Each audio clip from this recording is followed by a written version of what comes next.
Can we start in Ukraine? We can. What can you say about the French-German peace plan that is now going to be presented to the Russians? Well, of course, our focus from the onset of this crisis has been supporting Ukraine and pursuing a diplomatic solution that respects Ukraine's sovereignty and territorial integrity. We've worked closely with our allies and partners in Europe on this. The Secretary spoke yesterday to Foreign Minister Steinmeier and Fabius about this proposal, about the trip, about the fact that sort of this diplomatic effort was underway. So they've been discussing it, and we understand the two leaders will meet with President Poroshenko and I believe also with Mr. Putin as well to discuss a possible plan. So we'll keep talking to them. We'll see what comes out of it. Obviously, we believe that a diplomatic solution needs to be what happens here, and the Russians have some choices to make. Does this diplomatic push affect the reconsideration at all about sending defensive military equipment to the Ukrainians? Well, as you know, as we've talked about, I think a lot over the past few days, we're constantly assessing our policies on Ukraine, particularly on assistance, to ensure they're responsive, appropriate, and calibrated to achieve our objectives. We have been increasingly concerned about the escalating separatist violence recently, and of course, are having these discussions with the Ukrainians. There's a wide variety of factors that go into our decisions about assistance, of course. Did Secretary Kerry speak about assistance with the Ukrainian president and foreign minister today? I can check with our team on the ground. I'm guessing they discussed a wide range of issues, including U.S. assistance, and he spoke to that in his press avail as well. Prime Minister Yatsenyuk said that he wasn't so much interested in new deals as long as the old deals, and I took that to mean the Minsk agreement was not being observed.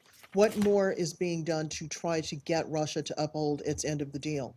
Well, that's absolutely right. Under the Minsk agreement, which Russia agreed to, there are steps they agreed to take that they are not taking. Our choice is diplomacy. The Ukrainians' choice is diplomacy, but Russia has choices of its own to make. So there is a plan on the table that the parties have agreed to that could get to a place where there is less violence, that could get the Russian troops pulled back, get the Russian support stopped for the separatists, get Ukraine's sovereignty restored. But the Russians haven't done that. So he's absolutely right. There is a plan on the table that could get us where we need to be. The Russians just have to live up to their end of the bargain. But is there concern that the French and Germans may be getting ahead of where Ukraine is in terms of trying to resolve this crisis?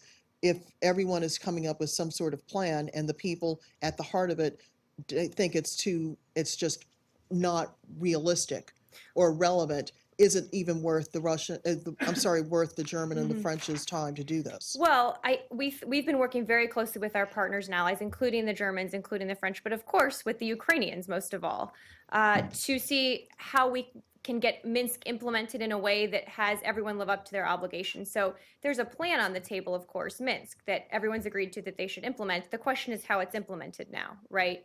So the Ukrainians have made progress. They've completed implementing or are in progress of implementing their side of the Minsk agreement. And we want any effort that can help get us where we need to be to play a role here. And they're all very closely coordinated. The French and the Germans will be meeting with the Ukrainians. They've been in constant communication with them. So are you saying the French-German plan is an implementation?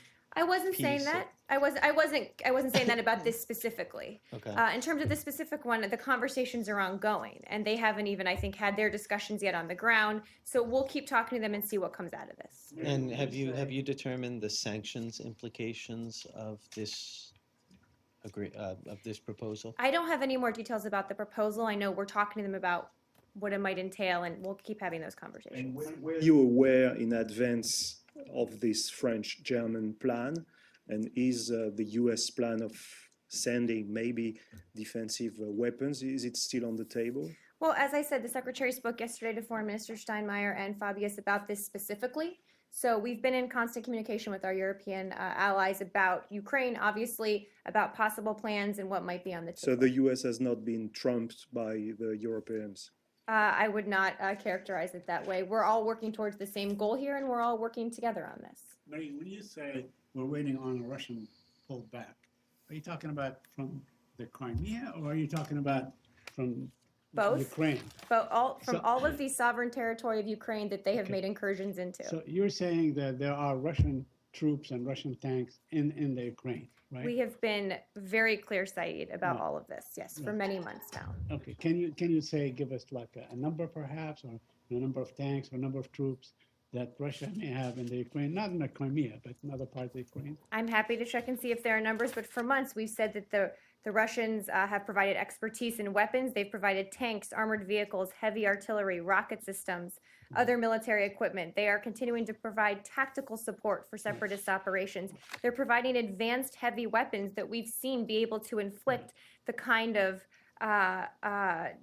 violence that we've seen in terms of civilian populations and on the Ukrainians. So Russia has transferred hundreds of pieces of Russian military equipment to pro-Russia separatists. Hundreds of pieces. Those are heavy, advanced weapons that really are what part of what we know needs to be pulled back. Yes, Yesterday, Justin. thanks. Yesterday, Ashton Carter said he's inclined to provide lethal weapons to Ukraine. Is Secretary Kerry not willing to match that?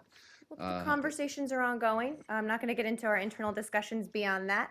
But we continue to reevaluate and assess what our assistance will look like. We have been concerned recently about the escalating separatist violence. Certainly, that plays a role in the internal policy discussions. No. What else on Ukraine? Anything? Okay, let's move on. Yes.